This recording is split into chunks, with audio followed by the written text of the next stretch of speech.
Good afternoon, everyone. This is John York with I-Corps and at the IGE. And this is a short review of some of the key elements for our go-to-market session, which I am recording so that you can review this outside of the classroom so that you have something to refer to, but also is in preparation for our go-to-market session tomorrow.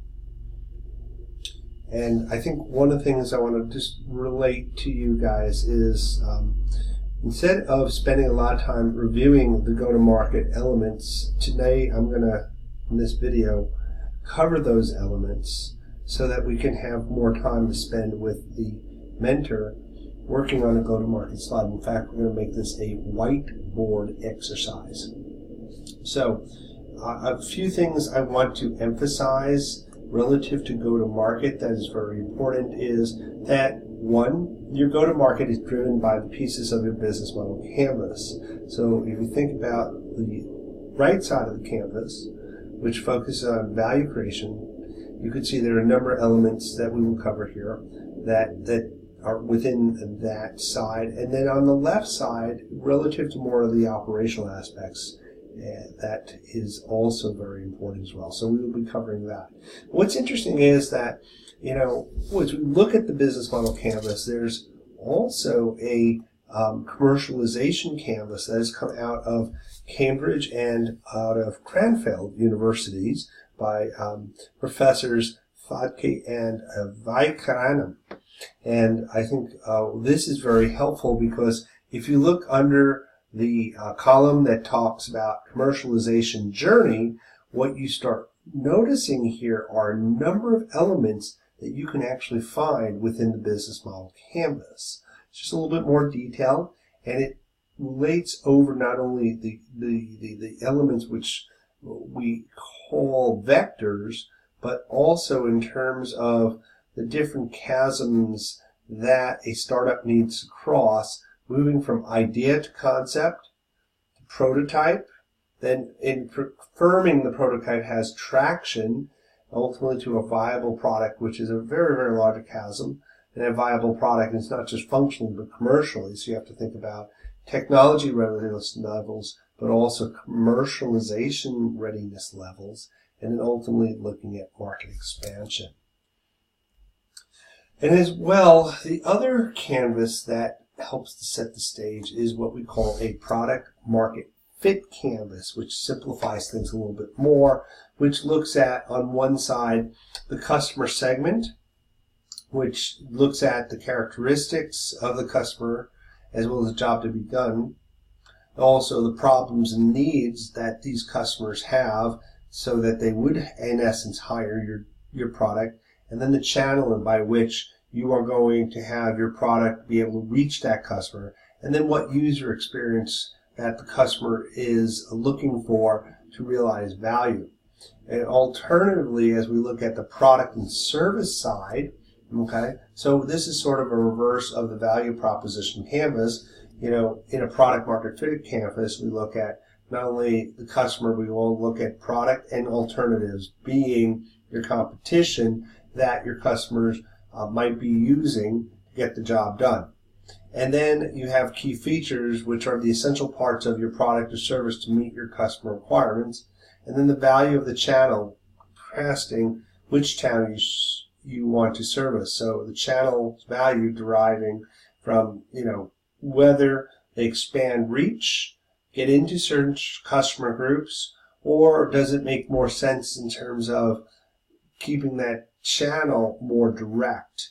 Is it a physical channel or is it a digital channel? And the last but not least is key metrics, because as we know at the end of the day, is you have to measure the effect of all your activities to know whether they are effective. As Peter Drucker used to say, what gets measured gets managed. And what Tom Peters would say is what gets measured gets done. So let's just simplify this a little bit into a grid that I'm going to ask you all to work with on the exercise. So first is customer target and value proposition, okay, for product market fit. And then acquisition, or GET, which is acquisition, channels, and revenue models. So think about that business model canvas in the right side. And then deliver of your value, which are resource activities, partners, and cost structure, which is the left side of the business model canvas. And let's just expand on this a little bit. So to getting the value side correct, okay, what we need to think about is the right value proposition, the right customers, to make sure we have proper product market fit. Okay. Also think about that there are these other pieces that we've talked about in the business model canvas as well. And customer value proposition, as we previously visited, you need to know what type of customer segments, and what roles they play. And then on the right side of this slide deals with the values, functional, emotional, life-changing, and societal impact. So we think about those latter two more transformational type of values. But this is the reason why customers hire your product or buy. And on the left side, just to say, is not only do we have different types, but we have personas, and each different type plays a role in the decision process that's there. And that is not only from business to business, but in business to consumer. So then let's focus a little bit more in terms of what we call the acquisition process, which is customer relations, channels, and revenue model, which is integral to extracting value. So in customer relationships, we have AIDA, which is awareness, interest, desire, and action. So we need to think about the customer journey here and make sure that we are very acutely aware of what we're doing in terms of creating customer relationships, that we are guiding this customer through the funnel, and then ultimately we're keeping that customer, and then we are growing that customer. So get, keep, grow is what we call the double funnel here, with the effort of maximizing lifetime value and minimizing the cost to acquire a customer. So different ways you can do that. So, we have earned and paid, okay, such as news articles, social media, blogs, etc., and paid TV, radio. And then inbound and outbound, which inbound means, especially in the social and digital space, means that you are attracting customers because of the content you provide, outbound being more of a push approach. And then there is traditional media, okay, to acquire your customers, which we're all familiar, which vary from, TV to flyers and print and direct mail to trade shows and Salesforce and materials. And then you have new avenues, which really gets into this whole new social media piece that we see in the left-hand side and the right-hand side in terms of digital and social media. And then we see in terms of in TV and movies, really the effort of product placement. And these efforts need to be coordinated with the funnel, okay? And that's that customer journey, that what we're doing ultimately is, by the efforts that we use vis-a-vis various digital as well as traditional media, is to drive that customer into the funnel and then be able to guide that customer through ultimately to your website or to your app, to cause a call to action where they get not only engaged, but they convert. So also what we need to think about in this process is a model that we call 6Ms that comes from Professor Dolan at Harvard.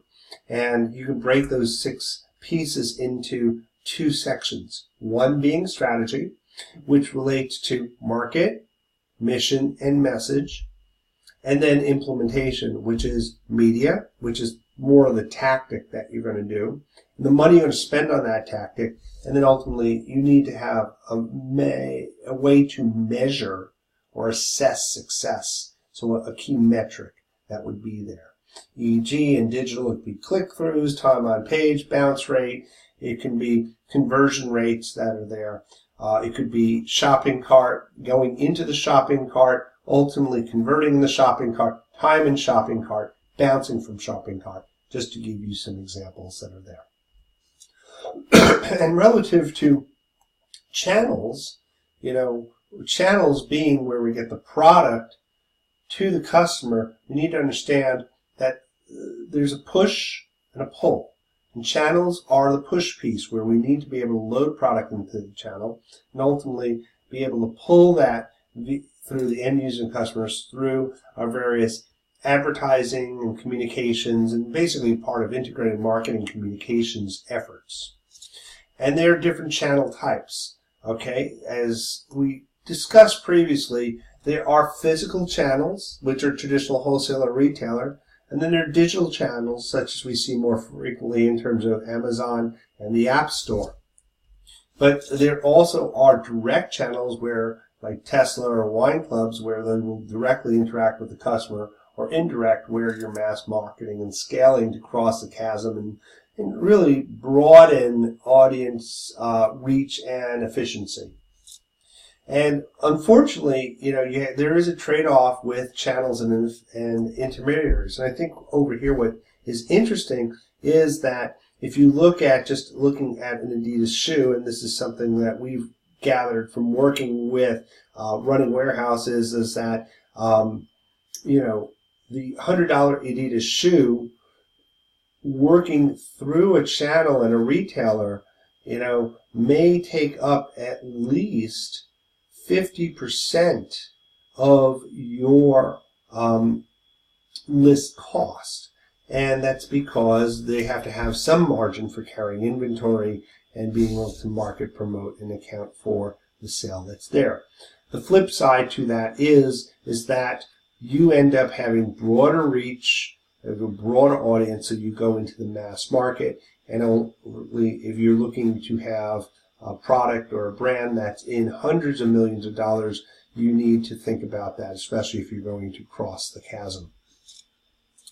And then we get to revenue, which is how do we make money? And there's different ways you can make money. There's direct in terms of asset, but there's other ways. Usage fees, subscription, lending, renting, licensing, brokerage, advertising, multi-sided, and tiered memberships, such as like with LinkedIn. And revenue drivers, which are very critical, which I like to think of when I'm doing revenue models, that it's not just the number of customers, but it's how many units per customer per purchase, the frequency of customer purchases, and price. And you put this in a model, actually, to be able to look at a value of every customer. So one of the key metrics that we look at is customer and customer acquisition, but then you could put a value in based on average, how much a customer may purchase over a new year, both in terms of initial purchases, but also repeat purchases.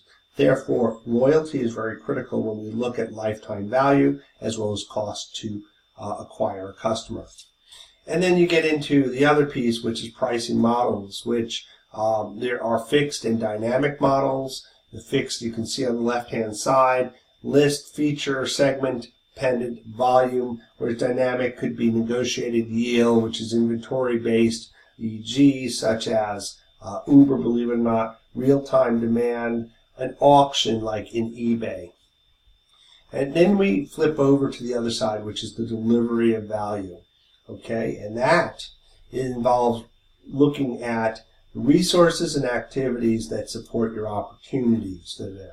And why is that important? Because these things translate into your income statement based on the expenses that you have, both at the cost of goods, but also in terms of SG&A, in terms of your expense size. So managing those dollars, you want to make sure you can manage your resources to execute your value proposition in your business, but do it in such a way that the expenses or the side that are cost side is going to be less than the revenue side, so at least you are being able to retain margin and grow or reinvest that money.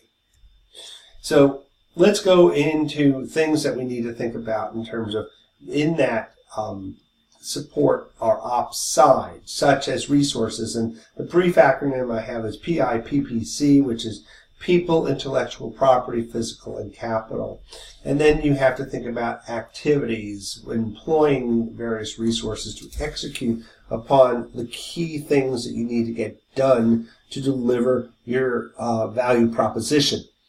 These things can be done in-house or they can be outsourced to partners. And that really becomes in terms of capabilities, efficiency, and cost. It's there. And some things that you think about in terms of key activities can be marketing and sales, distribution, and manufacturing. A lot of manufacturing can be outsourced. You have also engineering, R&D, and consulting, which can be, inside or outside. That's depending on where your model is and where your company is in its maturation process. And then accounting, finance, and legal, which actually my own company outsources as well. So these are some key things. And all of these activities need to be measured at the end of the day, which we talked about in terms of traditional metrics that are there. And we have over there Peter Drucker. And then on the other side, which I'm covering up, which is with Tom Peters, his quote, but digital in terms of the mix of digital metrics that we need to think about to gauge success. And then we get into the last piece, which deals with partnerships, because some of the things you do may be done internally, but may be done through partners. And in particular is the supply chain in terms of materials manufacturing and various services. But don't be limited relative to just partners. Think about other things such as joint venture, co-opetition, which is actually a real word, which means basically working with your competitors for better good. Trade organizations, IEEE standards are good examples, and then strategic alliances. And with that, then you can be able to fold this together in terms of cost structure, in terms of fixed and variable costs that are there, and look at direct and indirect costs.